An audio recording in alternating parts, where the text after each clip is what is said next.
Let me see. I'm sorry. That I'm will going do to it. record it. I'm sorry, y'all. I didn't record until now. Okay, so screen access. No. Say that's okay. Share screen. You only care about Susan's presentation anyway. I'm just kidding. I'm sorry. kidding. Just noted multiple participants. Okay, I'm gonna mute myself now. Okay, I get to, let's see here. Try it now. Okay. All right. Everybody see a screen other than me where it says check? Nope, we No? see you. Did I make sure I multiple? Yeah, it says multiple participants can share. Yeah. There we go. Yes. All right. Now it's me. Oops. There we go. How about that? Yes, check. There you go. Check. All right. So today I want to talk about check your messaging, or as I like to call it, a copy makeover. So I am Susan Sparks. My company is ASAP Writing Services, and for the past 10 years I've been writing for coaches, consultants, entrepreneurs. That's their web copy, their newsletters, their emails, and I've written 24 books for other experts so that they can position themselves as subject matter expert. 4 books of my own, 2 of which were Amazon bestsellers. So just a quick overview of some of the places where my work has been. But today I want to talk about your challenge as a business owner. And especially right now, it's tough to cut through the noise, get noticed. And then if you do get someone's attention, how do you get them to take action? And of course, we've got lots of craziness going on right now, world events, and just the fear of unknown. You've got, people are stressed out. And it used to be we only had 12 seconds to get people's attention. I think it's down to 8. But I would think with all this other stuff going on, that is even less. So there is a concept called the buyer's journey, and it is the idea that from that first moment someone's aware of you or what you have to offer, your product, your service, it takes a few steps in the process for them to actually buy. Unless you are selling warm cookies out of the oven, I think you're exempt from this, but for all the rest of us, it takes a little bit of time before someone first learns about you and then decides to do business with you. So that's why it is kind of important to think about this. I'm sure you've probably seen this meme around, I fixed grandma's remote. And so they taped off all the buttons that don't provide anything she wants. She wants to turn it on and off and find a channel and turn the volume up and down. And this is a great example of what our marketing message needs to be. So today we're going to diagnose your message just a little bit. Is it all about you? Or is it vague? Is it rambling? Is it confusing? Is it everything you do and how you do it, which is fire hose versus garden hose? So it's all about you. It's easy for us to kind of default about that. I've been in business 20 years, or I'm a high dollar realtor type of thing, or about your company. Our team includes extremely creative individuals who are results driven. Well, that doesn't tell me what you do, right? Or we pride ourselves on. Now, these are all important things, but that is not the first thing your website visitor or your initial conversation needs to be. It doesn't need to be all about you. And I'll explain why. But, if you've ever been cornered at an event or something by somebody and all they do is go on and on and on about them, it gets pretty uncomfortable. And as a buyer or a prospect, you're like, I'm out of here. Let me go find somebody else. The other problem is a lot of times we're vague. We kind of tiptoe around what it is we do, or you ramble on, or it's confusing. So just big general statements like, I'll help you achieve a better life, or give you outside the box thinking. Any kind of clue what that is? Not really. And when you create more obstacles for your prospect to think through, chances are they're more likely not to do business with you. You know, the key is not making them think too hard. Or a lot of times we have so many different things going on that we think we have to tell them all. So I sell car wash stuff, and then I do bookkeeping, and I've got essential oils. And there's nothing wrong with having more than one business, but you can't just throw all that out there. A confused mind doesn't buy. So if you're trying, you know, you've got your web page all set up with your bookkeeping, but yet you've got an ad for your car wash stuff and your essential oils, well, now I've kind of lost my focus. Well, what's this about? What are they doing here? And I didn't book you as my bookkeeper because I got distracted by something else. So whatever that business is, you need to have a really defined and focused message. And here's one rambling on, our team believes anyone can make the world a better place. I pulled this off the internet last night, and if this is anybody that knows these people, I apologize. I'm not picking on them. I'm just trying to use this as an example. This is a great thing for later on in the process. But if this is the first thing I see, I have no clue what you do or how you do it or anything else, just what your belief is. So again, that is way down the line in the conversation. So if we think about the remote control with the buttons taped off, you know, that grandma's example, there may be a point in time she wants some of those buttons uncovered and may want to figure out how to record a program or whatever that may be. But right off the bat, it's not going to work for her. She wants what she wants, and she doesn't want to be distracted by a bunch of other things that's going to take her off on a goose chase. So again, we don't want to create a barrier. You know, if your message is overwhelming, if it is so much information right out of the gate, then you're going to lose people. If it's overly complicated, that's going to cause a problem. If you're so excited about what you have instead of what they want, again, that's a barrier.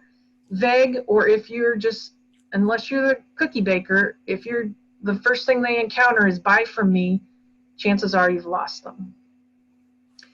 So, and it's not selfish to think about what's in it for me, because that is what your prospect is doing when they first discover you. And here's our great Uncle Og over here, who, you know, it's programmed into our DNA to kind of run it through that filter of what's in it for me.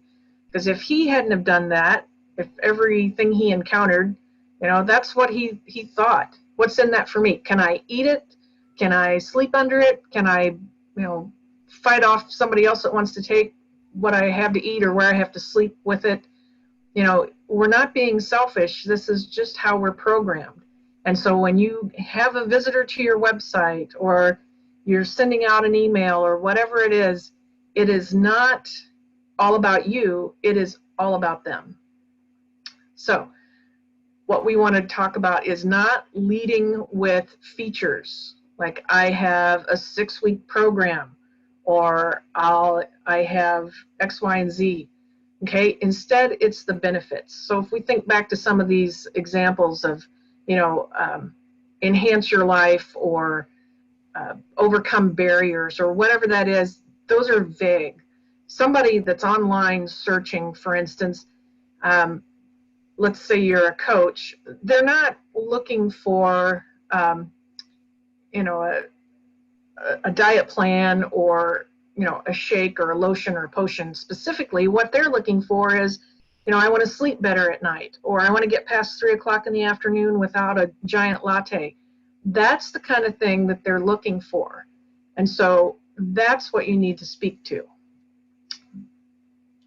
Okay, the need to feel informed is totally high. That's another way that we are wired. You know, we don't want to appear stupid or misinformed. And so the more helpful you can be with your message and how it speaks to them, the better. So here's the other thing we do is we overwhelm. You know, I'm gonna give you everything. Here's a checklist and a tip sheet. A lot of times if you see this on the internet, you know, they've got so many things to give you when all I want is just a little bit to get started to know if I want to take that next step with you. So if you're overloading your prospect, and you know, it's just kind of this thing that has grown out of control. Everyone needs to have a lead magnet. And if you understand what that is, you know, somebody visits your website, you want to give them something in exchange for their email so that you can continue to market to them. They just want a little thing. I don't want 17 hours of a summit recording. I'm not going to listen to it. All I want is just a little snippet that's going to help me get to know you a little better, maybe get some more information about what my outcome will be by working with you. But you don't need to overload with all this stuff. So we want to educate without overwhelming. You know, provide something helpful so that they see that you want to serve them. And if you have something that's very complicated or expensive, like type of thing, what we call content marketing is very helpful because, again, you're going to educate them. You know, I may not understand everything about my retirement plan, but if you give me a little glossary of what some of the terms mean, or maybe I don't know how you know, remodeling my home works, you know, you're going to give me a thing, you know, a little list of the questions you should ask a contractor, that kind of thing, then I'm going to feel like you're helping me. You're not just swooping in trying to get my sale, and you're creating that bond, and you're helping them along on that buyer's journey, and you're focusing on what they want instead of what you want. Another way to do this is what's called mirroring. So this came out of, you know, ways to do conflict resolution is you repeat back the same words that you hear the other person saying. And so again, this is that whole thing about somebody searching for a health coach. You know, I'm not typing in diet shakes. I'm looking for how do I, you know, lose 10 pounds without feeling hungry. So if you're stuck for how you describe that outcome that you provide, then start with asking people that's done business with you before to describe what it was that you did for them. And you may be surprised at what those answers are, but that's going to be so incredibly helpful as you create your message so that you're repeating the words that your prospect is looking for. So part of that is Google. Yes, you know, you go in and look up search terms, but kind of think broader than that and really get to the meat of what it is that people are looking for. So collect testimonials or just kind of survey who you've done work with and say, what was the outcome for you in working with me? And they're going to give you some great words to use in your message. And once you do this, now you can, it's not just for your website, it's not just for an article or a newsletter or an email.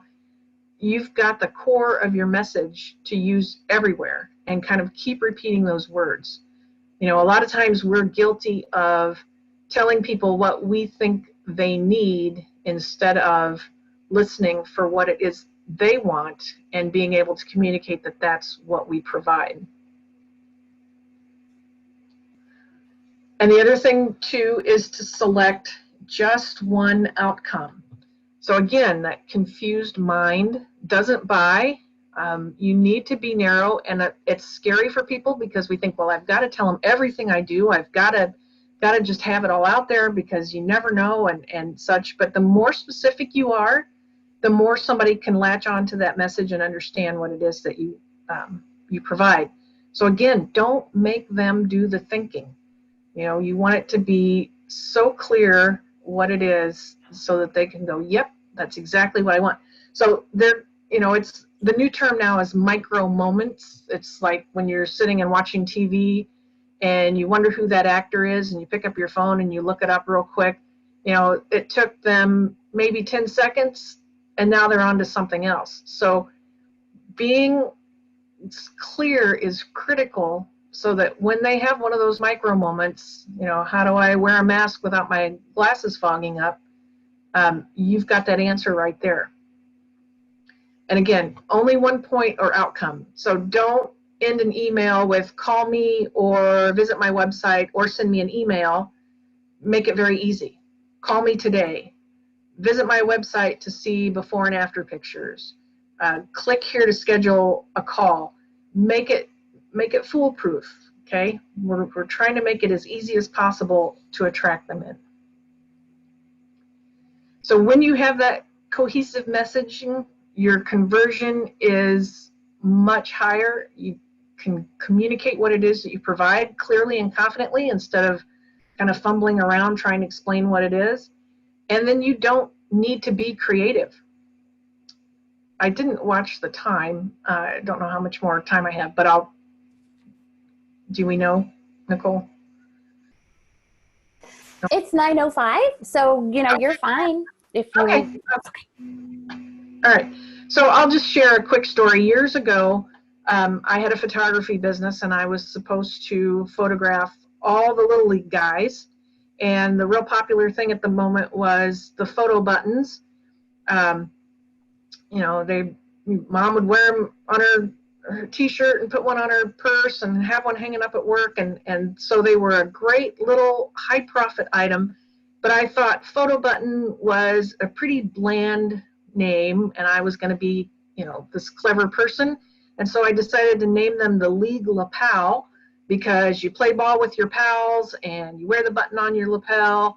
And so I put that on the order form, and it's picture day, and all the moms are standing in line and their kids are goofing around and they're trying to read the order form, and they're like squinting and scowling, and they're looking for photo button on the order form because they want to order a bunch more. And I'd be like, oh, it's called a League Lapel, isn't that cute? But they weren't convinced that that's what it was they were looking for, and so they didn't buy. And my great little high profit item didn't pan out. So remember, you don't need to have flowery names. You know, people aren't thinking, you know, they're not looking online for a League Lapel. They're looking for a photo button. So think about that as you present what it is that you have to offer. You know, just cut the BS, you know. Don't flower it up. Make it easy for me to figure out what it is that you have and what you're offering. Remember to go narrow. So that's going to reduce that hesitation that they have. Gee, do they really sell disability insurance, or they sell, what is it exactly they have? Make sure that it's easy for them to understand, by golly, here's the person I need to talk to. So remember to use Grandma's remote plan. First of all, and especially right now, because things keep changing, you know, events are on and then they're off and then they're on again, kind of thing. Don't put a marketing message out there and then just leave it. You know, keep current. The other thing I would suggest is, you know, address the obvious. Right now, virus numbers and closings and, you know, work furloughs and all that is top of mind for people. So if you do address that and talk about it, it shows that your message is current. And remember to have that one main idea that's going to entice them to follow through and learn more, right? It's not I at the beginning. It's going to be them. And then once they've got that satisfied, then they're going to want to know about you. So that message about who you are and what you stand for isn't one that you ignore completely, but you leave that for further on down the buyer's journey. Remember to go narrow.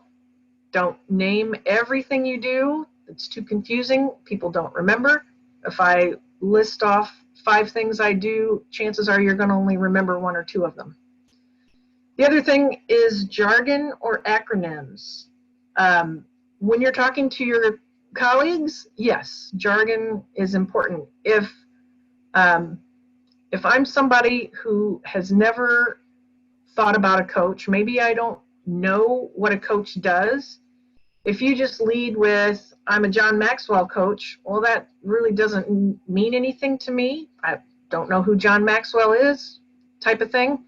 So you know, your ideal candidate has already felt like, well, I don't even know what you're talking about, so I'm not gonna continue on to find out more.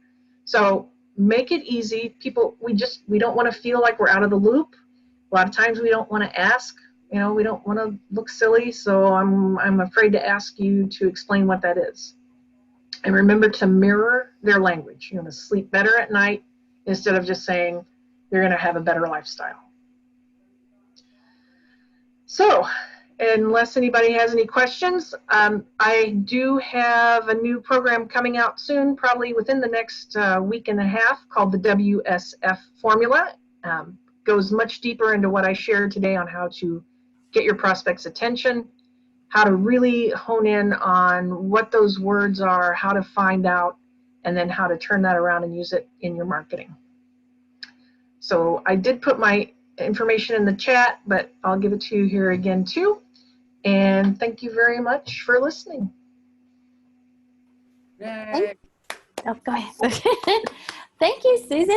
That is really great stuff. And what I was going to say is, don't you have a new group in Facebook, the Women of Wisdom or something? Actually, I have two groups. So I have a group for business owners on Facebook. It's Business Writing Tips.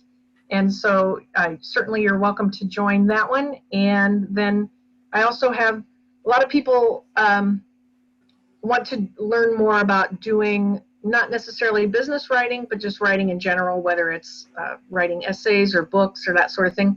And that is called Wise Women and Words. Sorry, guys, but you know, we're going to be a little bit exclusive. Something that you're certainly invited to join. Can I just would say something. I know this, you know, may seem like Susan's, some of her stuff only applies to certain people, but it really doesn't. And it also, I mean, it does apply to all of us, really. But we had a conversation about, don't you think, Susan, maybe it has something to do with being very, very clear on who you're selling to? Oh, absolutely. That would, and again, that is why it's so important to do the mirroring, to find out who those people are and the words that they're using. And then that way it's so much easier for them to immediately see what it is that you do, and that's what they're looking for. Because we had a whole conversation last night in our mastermind group all about looking for your avatar. Who are you really focusing on? Right. Or who are you selling to? And it's just kind of funny that we're talking about this, but I think it's easy for me to, you know, I'm thinking, well, I want to talk to this person, this person, this person. What do they have in common? Nothing. You know, but you got to get more specific. So even though, I mean, that isn't her whole message, obviously, but I think that's really important to get very clear on who you're selling to, who you're marketing. That's what Jim was talking about, that now he knows we're looking at talking to parents, third grader, right? And maybe, I don't know about Gina, but I would think Gina, and I mean, Ryan, you guys probably take, I don't want to say take everybody, but there are certain clients you talk to, you're all looking for, and there are going to be people that are not going to be exactly that you're going to get as clients, but if you're more specific. So literally, that's what Nicole was you're all about the avatar, right? Yes, yeah, and it's neat because something that Jim and I I'm trying to help Jim get his business, the Prodigy STEM, to nonprofit. And so he shared some bylaw guidelines that he learned from SCORE. And I was like, oh my God, this is like what I'm learning in my blogging class, similar, because you hone in on your avatar, and your avatar is like really specific, you know, someone, you know, that you're that you're talking to, because it's so easy to want to talk to everybody. And that's why he, K through 6 is broad, because kindergarten, they're learning something, what they're in 6th grade is way different than kindergarten, but I like how he, is in the 3rd grade level, because you can kind of go up and down. So it's really neat, but really specific. I mean, is that avatar a girl or a boy? Is how old, what color is their hair? What do they watch at night? You know what I mean? It's like really, it's really cool. It's really specific. Well, tell them about who your avatar is. Susan, I'm not trying to take the attention away from you, but I think if you get really clear about My avatar. Yeah, who's your avatar? Tell us. So my website is the thankfulsinglemama.com, and my avatar actually, and it could be somebody or it could be you. Mine actually goes back to when I was 31 years old, holding my 6-month-old Caitlin as my husband then, now my ex, was literally leaving with his cousin Doug. They had this yearly trip that they went to Notre Dame, very exciting football, great weekend. But I was like, you can't do it this year. In my mind, I'm like, she's 6 months old. What am I going to do? So, but that was me. There's so much I didn't know. Now I've got teaching preschool. I've got so much I've learned that I can share, that I will be sharing on my website, that hopefully I can help others, who go through that situation. So that's my target. That's who I'm talking to. So, I mean, I said for the longest time, I wish I could just go back and hug that person and tell her it's okay. It's just a moment, lean on your friends, there's so much to learn, Of course, I was like 20, okay, maybe 18. Well, let's see, Caitlin's 19, so about 19 before the internet hit, before Facebook, so it's just really cool. Yeah. But I love what Susan said, Susan's got a friend. Right. You just really specific, just really. So then when you're marketing, Susan, then you're talking to that person and you're giving them the benefits, telling them the benefits of working. Well, right. And I would say, the avatar is a great starting point, but don't get so wrapped up in the minutia, but it's just like Nicole had is you've got a vision of who that person is. So that's a great starting point. One thing that Dan Kennedy would always talk about in his material about how to be narrow or more specific was, you can take a bottle of a dog shampoo. That was his example. And the dog shampoo is probably $4.99. But if you label it poodle shampoo, well, now you've got a specific market and you can sell it for $8.99 kind of thing. So yes, a lot of times it is, I can serve everybody, but if you really become known as the person who, helps 55 and over as a financial planner versus just a general financial planner, now you've got people, that can easily identify it. You just need more identifiers out there so that somebody can say, yes, I want to know more, and then continue down that path with you. Cool. Awesome. Anybody have any questions for Susan? Susan doesn't talk about much of her books, but she has, how many books have you written yourself? Well, I wrote 2 myself, and I'm in 2 others, so 4 altogether kind of thing. And she actually, you ghostwrite, right? But you also, yeah. I know I have your book here somewhere and I can't see it on my bookshelf. I know I have it. I don't know where it is. Darn it. Oh, that's right. No, it's not. Oh, no, I have it. I have it actually. But she'll ghostwrite. So tell us what that is. If somebody wants to write a book, how do you ghostwrite? Well, so that process is for a lot of business owners, having a book, being called an author is, if you've got 2 people to choose from, one hasn't written a book, one has, chances are we just automatically assume the person with the book knows more. They've gone on to write it. So That process is I have everything from somebody with just an idea and we flesh it out and work from there, or I have somebody that's worked on one for a while, or they've done presentations and they've got a lot of background material and we kind of sift through that and put it together. Anymore, it does not have to be a huge, long book. I even do what's called a wow piece, which is a little 6x6 booklet. It's glossy and gorgeous, and you can just put a few tips in there. People do not throw books away. Business cards, yeah, sometimes we kind of clean off our desk and throw a bunch of them away. So there's different levels of that in order to help promote you as an expert. And people like tangible things. Yes, we're supposed to be internet and paper society and paperless society, but people still like something tangible. So that's a great way to, stay on their bookshelf. They might be looking up one time and they keep seeing your name. And so it's certainly something to think about. Yeah, and so that is one of the ones I was in, is a compilation. So each of us contributed a chapter. And so that's also another great way to have that author status without doing a whole book yourself. There's a lot of people out there in our networking world that I've met many times in our circles who've written an ebook or something. They've self-published or something. Their books are not that great. Susan's stuff's great. It really is. I bought a couple books of hers.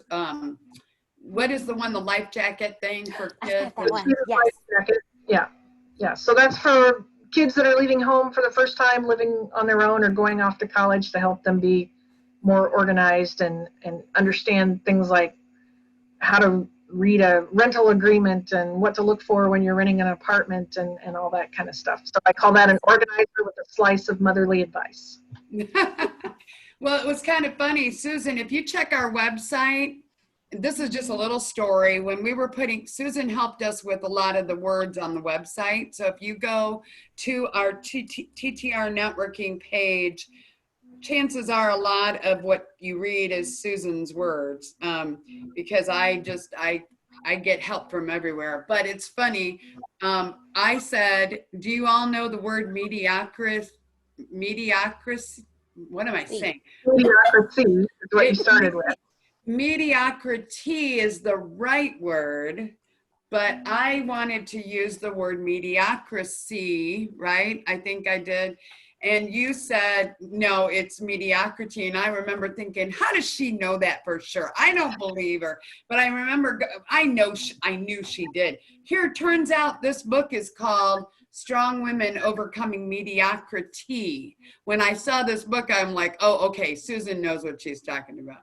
Because she's part of a compilation of these different, it's all women authors in this particular book, and her particular thing is really great. But it was so funny because here she was part of a book that was titled Mediocrity, and I was like, it's just funny how she's done that. And I will say, if you've never sat down with somebody, and maybe if you're part of a bigger company that basically puts out all your advertising or marketing, you might feel like, well, I don't know if I really need that. But, Susan has done the 60-second, she'd help you with the 60-second, elevator pitch, or a 30-minute or a 30-second, because it is really important. She's done a lot. I've looked through stuff. I'm looking through stuff. There's all this stuff Susan has done for me. And I'm like, boy, I forgot all that you've done for me. And I say that she does a great job. So it's worth sitting down for a one-to-one because you just never know. Maybe you don't think you're going to write a book. That's, but that's not all she does. She can help you just, really kind of get focused. And I think that, Susan, this is the honest truth. And I'm not trying to, I told Nicole the other day when we have a meeting every week, I told her, I said, I look back at what Susan did, and Susan knew what I was doing before I did. I mean, she had she gave me, and she helped me with some stuff that I put on LinkedIn.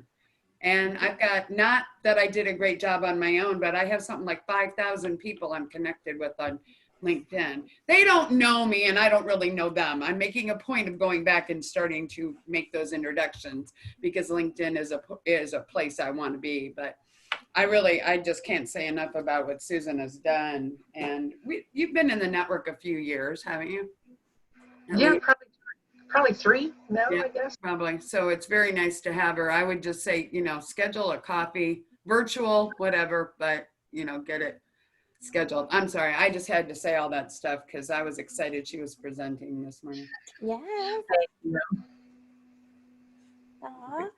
Aw. Does anybody have any upcoming events or anything that they want to share with us? Is anybody signed up for, if you go on our website, we have the Indiana Parkinson Foundation, I think it's foundation. Kim Williams, yeah, she's in our Northside group. They've decided it's going to be virtual and live. So if you are even interested in that, go check out our website, go check out their website.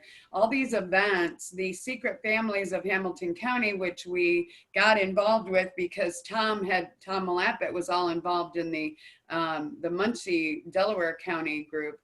We've been participating in that. They're having an online auction in September now this is Secret Families of Hamilton County. So we're not with the Delaware County group, but so those, they're doing the online. I don't know what they're going to do about wrapping and all that in December. I don't know what that's going to look like. But if you have anything you would like to donate to either of those things, because the Indiana Parkinson, that is on September 12th, I believe. Mm-hmm.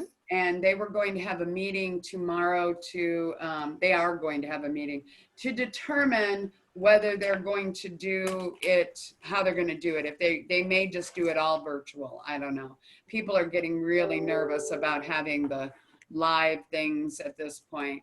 And then the Secret Families is, I think it's like a weekend later, or maybe it's the same weekend, but they're doing an online auction. Obviously the wrapping and everything is in December. So, but if those are events, if you know of anybody else, and then we have the TTR Cares on the 20th of August, it'll be on the website eventually. It's, but just if you want to plan on joining us, that'd be great.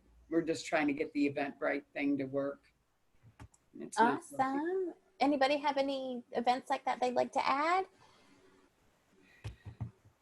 No, we're good. Okay. Anything else? We'd like to just support each other. Referrals. If you have any, share them, please. And otherwise, one other thing, video casts. We have Mr. Jim and Mr. Ryan added to our fun video casts. And we have Lisa Bishop that is going to be on next week. So anybody else interested, check those out. They're on Facebook. They're on YouTube. Very exciting. Susan was one of our very first guests. Sorry, Susan. Yes, you were. Yes, you were. And you can kind of tell the ones that were that was before COVID, wasn't it? Even like right before it or something. Or did we not talk about it? Maybe it was after. Maybe. It was fairly early. I don't think we really talked about it much because I don't think it was going on yet. Yeah, now it's if we don't. Oh, it was. Yeah, that's right. It was right at the beginning. Yeah. It's just the way it is. So next week, do you have Mel Stone then? Next week we have Mel Stone with Indie Originals, who's going to present. Very excited. Yes, and I'm sorry, Nicole, I just have to tell you, she did a presentation for Northside yesterday. I did not know all of her credentials. I did not realize she was on Hank FM. She does indie style. Jim, she might be a really good contact for you if you don't know her. And it's IndianaOriginals.com is the website. Mel Stone. M-E-L Stone. Yeah, it's actually her, I think when she's done some of her celebrity kind of stuff, she was Mel McMahon. Stone. Oh, okay. So she said it just depends on who you're talking to, whether they call her Mel Stone or Mel McMahon. Gotcha. And You're getting feedback. I know somebody's getting feedback. Huh? There it is. It's gone somewhere now. But that, yeah. So Mel, I would encourage you, if you know anybody else that wants to know, but check out indianaoriginals.com is the company. And Gina, it might be anybody, if you've got events, nonprofit things going on, there, it might already be part of that, Gina, anything that you're, you know, the nonprofit things, but it's a great resource, and you can go on there and shop locally as a completely free. If you want to be a partner and you're a, you know, somebody like Jim, he's got his business in Indiana and he started it here. As it branches out throughout the United States and internationally, he's going to want to, because he can stay in Indiana Original even when it gets to be this gigantic thing that it is going to definitely be. But it's very good. It's a very good concept. So I would encourage you to be here. So. Awesome.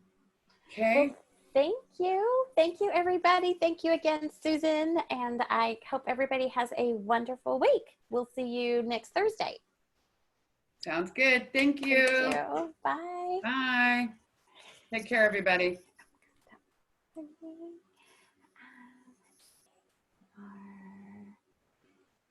Just gonna stop recording. Yay! Do you want? And then we still got Santiago.